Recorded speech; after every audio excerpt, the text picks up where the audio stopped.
Bom, então, módulo de saneamento básico, né, tratamento de esgotos, e a gente vai falar um pouquinho sobre algumas tecnologias aí de tratamento de esgotos sanitários. Bom, os esgotos são oriundos das nossas atividades cotidianas, né? Então, a utilização de água nos vasos sanitários, o afastamento das excretas, o uso de tanques para lavar roupa, a própria utilização da água para o banho, tudo isso dá origem, nessas correntes todas reunidas, dão origem ao que a gente tradicionalmente conhece como esgoto doméstico ou esgoto sanitário. A grande maioria da composição dos esgotos é oriunda de atividades domésticas, mais ou menos 98%, né? 2% vem de atividades industriais, essa composição pode variar dependendo aí da atividade econômica do município. Os maiores problemas associados ao esgoto sanitário, ao lançamento do esgoto sem tratamento no ambiente, né, dizem respeito a problemas de ordem microbiológica e aí o comprometimento da saúde pública das pessoas. Então, os esgotos eventualmente podem apresentar a presença de vírus, protozoários, helmintos, né, que estão associados a verminoses, a algumas doenças como disenteria, cólera, e a presença também de alguns poluentes, né? O mais representativo é a matéria orgânica, que, quando lançado no ambiente sem tratamento, causa o consumo do oxigênio de rios, lagos, represas, dando aquela característica de rios mortos, né, sem a presença de vida aquática, comprometendo os usos da água. Os nutrientes, principalmente nitrogênio e fósforo, nitrogênio oriundo sobretudo da urina humana e o fósforo do uso de detergentes e sabões, estão associados à eutrofização, que é aquele problema do excesso de algas, que também prejudica os usos múltiplos da água, e a presença de sólidos em suspensão, que formam alguns bancos de lodo, né? E podem prejudicar também, desequilibrar o ambiente aquático. Então, a gente tem que tratar os esgotos para remover matéria orgânica, remover sólidos em suspensão, remover nutrientes e remover organismos patogênicos. A meta do tratamento, de uma maneira bem geral, é essa. Bom, quando a gente está falando em cidades ou áreas urbanas, né, com uma densidade populacional razoável, normalmente a gente está falando em sistema público de esgoto, que é composto por uma série de estruturas de engenharia, né, e dentre as estruturas de engenharia está a estação de tratamento de esgotos. O nosso foco aqui vai ser discutir algumas das tecnologias disponíveis para se construir estações de tratamento, ou se conceber. Então, o tratar esgotos pode ser concebido com uma visão industrial, né? A gente tem uma entrada, que é o esgoto bruto, com os poluentes. Vamos construir um sistema para tratar esses esgotos, que pode ser enxergado como uma indústria. Essa indústria tem que produzir um esgoto tratado na saída, e o processo vai envolver a operação, né, geração de alguns resíduos, como o lodo do processo, gases. Isso é natural do tratamento dos esgotos. Como qualquer processo industrial, esse não é um processo 100% eficiente. Então, a gente tem que, dentro dos conceitos de engenharia, buscar as melhores opções para cada realidade local. Essa tabela mostra algumas eficiências de tratamento com relação à remoção de matéria orgânica. Então, a gente tem uma série de tecnologias disponíveis, né, e lá algumas eficiências associadas. Nesse módulo, a gente vai focar basicamente nos reatores anaeróbios, conhecidos como reatores WASB, né, e seu pós-tratamento, e numa opção de uma lagoa de maturação, né? Uma lagoa, na verdade, lagoa de estabilização, que associa a lagoa facultativa com lagoa de maturação. Então, as lagoas de estabilização são tecnologias interessantes porque ela apresenta a seguinte vantagem, né? Ela possui um baixo custo de implantação, na maioria das vezes. A operação é muito simples, basicamente você apenas tem que retirar lodo dessa lagoa com um intervalo de tempo muito longo, acima de 5 ou de 10 anos. O terreno é reaproveitável, quer dizer, quando a estação atingir o limite dela daqui a 30 anos, você pode aterrar essas lagoas e utilizar esse terreno para outra atividade. Mas ela tem algumas desvantagens, né? O problema do excesso de algas no efluente final, esse é um problema recorrente, mas já existem algumas estruturas de engenharia que diminuem um pouco esse problema, mitigam. O requisito de grandes áreas, as lagoas requer área muito grande, então, obviamente, essa opção requer custo de terra mais barato, né? Porque senão o custo de investimento fica muito elevado. Especificamente para esse módulo, a gente vai apenas observar lagoas facultativas seguidas de lagoa de maturação.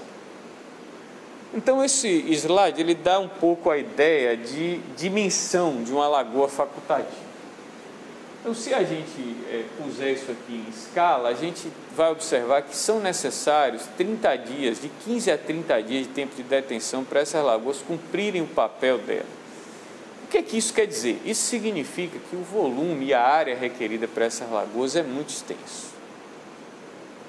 De uma maneira geral, essas lagoas produzem um efluente final esverdeado por causa da presença das algas, com um teor de oxigênio dissolvido elevado. Isso é bom porque, de certa forma, ajuda na melhoria da qualidade da água, dos cursos d'água, e com sólidos em suspensão que não têm característica de sedimentação. Então, isso é importante. Quanto à remoção de poluentes, essas lagoas chamadas fotossintéticas, elas possuem uma boa remoção de matéria orgânica, podendo fornecer efluente final com concentração de matéria orgânica dentro do que é preconizado pela legislação, mas ela não remove bem nitrogênio nem fósforo, os nutrientes, e remove parcialmente, né, os micro-organismos. Então, se faz, para atender aí aos padrões da legislação ambiental brasileira, se faz necessário normalmente colocar um pós-tratamento nessa lagoa facultativa. Esse slide mostra mais ou menos a dimensão de uma lagoa facultativa para atender a cidade de Lusiânia, que tem mais ou menos 15 a 30 mil habitantes em fim de plano, previsto para fim de plano 30 mil habitantes. Então, o pós-tratamento usado na lagoa fotossintética, ele visa, sobretudo, remover micro-organismos patogênicos. Então, o principal estrutura utilizada para isso é também uma lagoa, só que ela é batizada de lagoa de maturação. Essa lagoa também ocupa grandes áreas, possui profundidade rasa, em torno de 50 a 80 centímetros, e ela é capaz de fornecer um efluente final com menos de 10/3 de coliforme, né? Ou seja, enquadrado dentro dos padrões de lançamento da legislação. Ajuda a remover a matéria orgânica que, porventura, passar da lagoa facultativa, e promove alguma remoção de nitrogênio amoniacal e fósforo solúvel. Cabe destacar que efluentes de sistema de lagoa facultativa, seguida de lagoa de maturação, pode ser um efluente interessante para uso agrícola. Já existem trabalhos em escala razoável pelo Brasil que fizeram uso desses efluentes, por exemplo, para o plantio da cana-de-açúcar. Uma outra opção interessante para as áreas aí mais simples, né, onde não se tem operadores qualificados, né, são os reatores UASB. Os reatores UASB foram desenvolvidos na década de 90. O Brasil é hoje o principal país do mundo na aplicação dessa tecnologia, ao lado talvez da Austrália. Esses sistemas são sistemas que têm uma boa capacidade de remoção de matéria orgânica, mas por conta da própria natureza do processo biológico que ocorre dentro desses reatores, eles não removem bem os nutrientes e nem os micro-organismos patogênicos e vão requerer, portanto, pós-tratamento. Então, no Brasil, a gente tem associado reatores UASB com uma outra técnica de tratamento. Uma dessas técnicas são as wetlands construídas, né? São sistemas simples, que possuem boa integração na natureza e que utilizam basicamente um leito preenchido com brita e acima desse leito se planta algumas espécies chamadas macrófitas. Então é possível visualizar no slide algumas wetlands com diferentes fluxos, superficial, subsuperficial e vertical. A definição desse fluxo é um critério de projeto. As wetlands de fluxo superficial ocupam uma área um pouco maior, porém são áreas menores do que as lagoas que foram apresentadas anteriormente, e as wetlands de fluxo vertical requerem menos espaço, entretanto são um pouco mais sofisticadas do ponto de vista operacional. Essa é a foto de uma wetland de fluxo subsuperficial que a gente pode visualizar a macrófita. Essa macrófita plantada aí é a sombrinha chinesa, muito comum, né?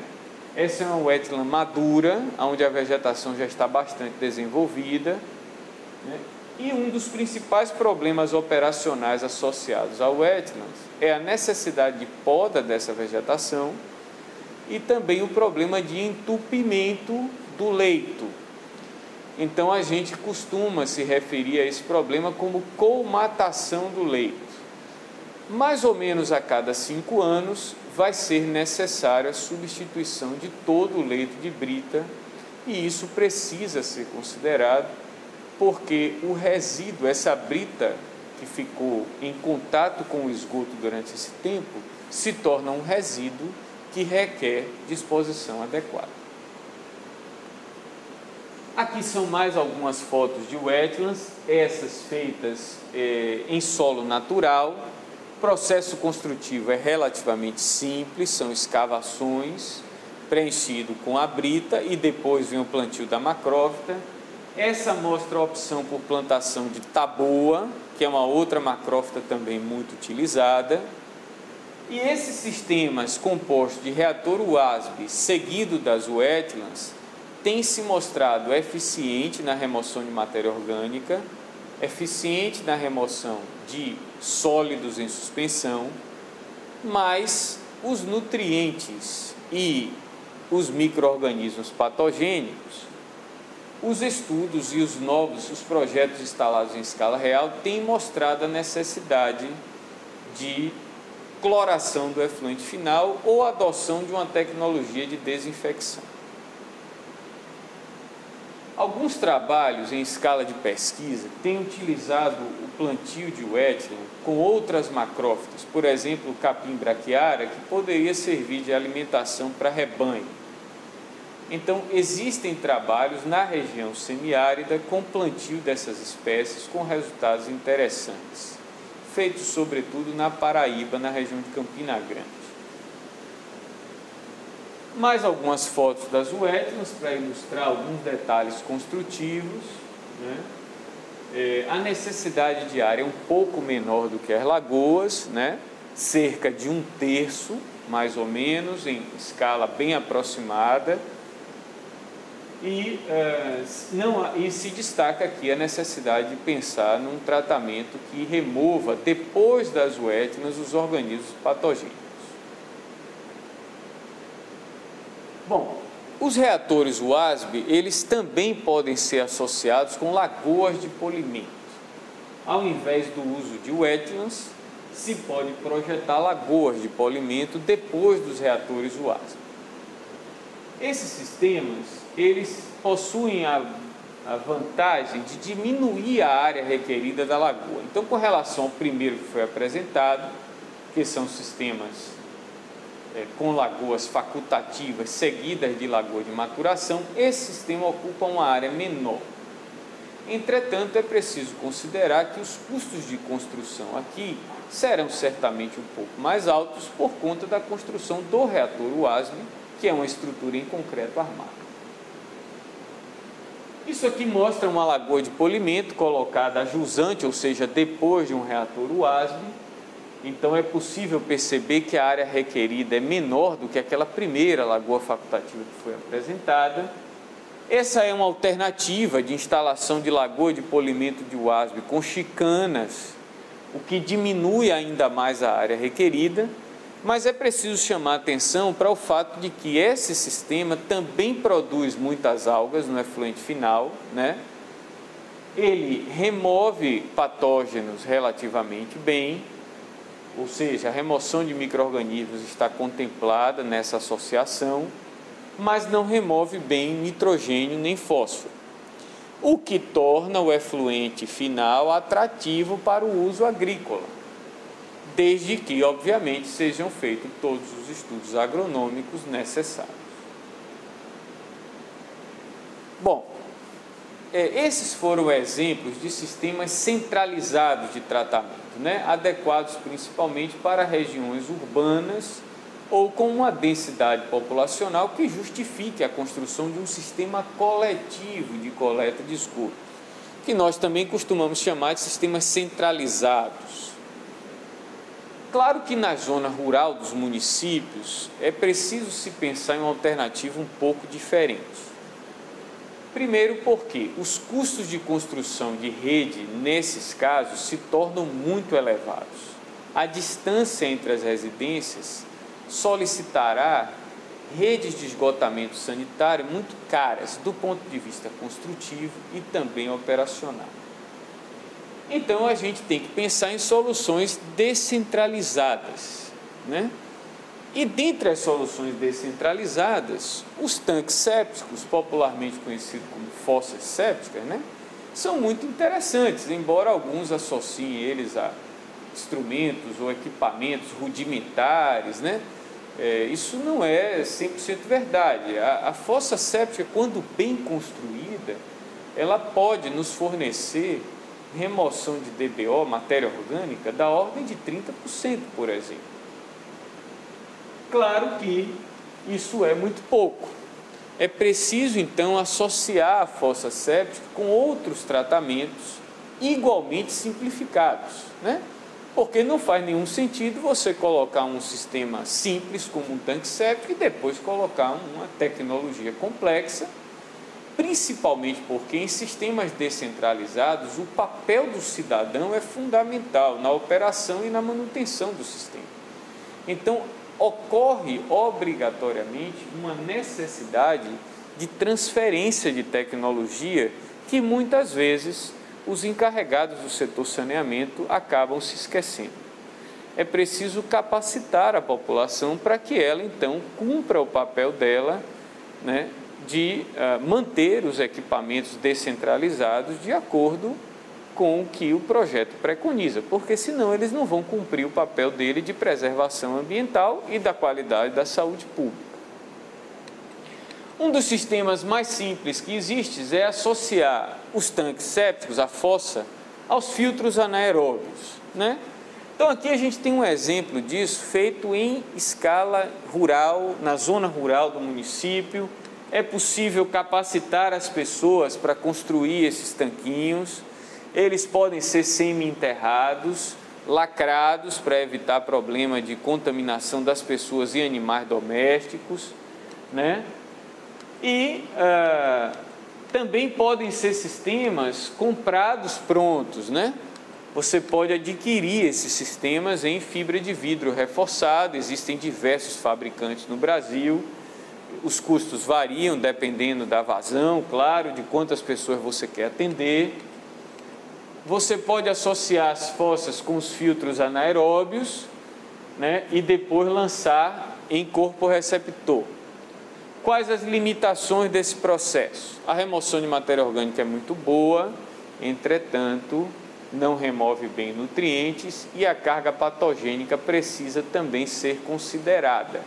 São limitações naturais do processo, né? O que se pode prever aí é que talvez o efluente final, o esgoto tratado desses sistemas, possa ser reutilizado na própria propriedade com um processo de desinfecção simplificado. Por exemplo, o efluente que sai do sistema fossa filtro anaeróbio de uma família poderia ser armazenado em um tanque de fibra de polietileno ou fibra de vidro reforçada. Se poderia fornecer pastilhas de cloro para desinfetar esse efluente e essa família teria então uma água que poderia ser utilizada na irrigação de algumas culturas. Mais uma vez, essa opção precisa ser avaliada também do ponto de vista agronômico. E há que se salientar a necessidade de fornecimento de informação à população que porventura venha fazer uso desse efluente. Bom,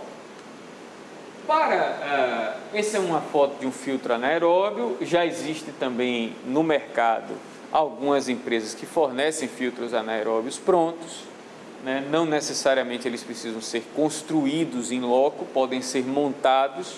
A estrutura é muito simples, envolve brita, materiais disponíveis no local da maioria dos municípios brasileiros. Hoje em dia também se pode comprar enchimentos plásticos, mas a gente não recomenda muito porque ainda são muito caros. Então a grande maioria utiliza a brita mesmo. Bom, caso a opção não seja o uso do efluente da fossa filtro ou o descarte dele nos rios, nós podemos infiltrar esse efluente do filtro anaeróbio, da fossa filtro anaeróbio, no solo. Essa técnica, chamada de infiltração lenta, pode ser feita de diversas formas. A mais difundida na população é o uso de sumidouros, que é uma expressão, uma palavra muito difundida por aí. Eu gostaria de construir uma fossa, um filtro anaeróbio e fazer um sumidouro. Mas esse sumidouro, ele não pode ser construído de qualquer maneira. Ele também tem técnicas de construção adequadas, Então, prever um colchão de brita é muito simples, mas prever um colchão de brita no fundo, precisa verificar se o solo possui capacidade para absorver esse líquido, Existem testes apropriados para isso, então envolve um pouco de engenharia simples, mas envolve. Não se deve deixar essa etapa somente a cargo da população. Uma outra possibilidade de infiltrar o esgoto tratado no solo é utilizar valas de infiltração lenta de areia. Isso vai depender muito do tipo de solo que você dispõe. Para terrenos arenosos, tem aqui um exemplo, por exemplo, de como se fazer essa vala de infiltração. Uma outra técnica de pós-tratamento de efluentes tratados em filtros anaeróbios pode ser a construção de filtros intermitentes de areia. Esses sistemas são, na verdade, filtros de areia verticais, que são operados de maneira alternada. Então, ele requer, de certa forma, aumenta um pouco a complexidade operacional. Por outro lado, esse sistema formado de fossa, filtro anaeróbio e filtro intermitente de areia permite obter um efluente final com muito boa qualidade de remoção de matéria orgânica e micro-organismos patogênicos. Então, do ponto de vista da preservação ambiental e da qualidade da saúde pública, a associação da fossa com o filtro anaeróbio, com o filtro intermitente de areia, bem dimensionado, bem operado, pode levar a resultados muito satisfatórios do ponto de vista da preservação ambiental e da qualidade de saúde pública. Mas há que se ressaltar que essa associação requer um pouco de operação mais complexa do que as outras apresentadas, a fossa filtro e a fossa filtro e infiltração no solo. Então, aqui a gente encerra, né, esse módulozinho que mostrou algumas tecnologias de tratamento com aplicação aí destinadas sobretudo a áreas onde não se dispõe tanto de operação qualificada e sistemas que possuem uma autonomia muito grande, né? A manutenção não precisa ser feita em intervalos de tempo muito curtos. Obrigado.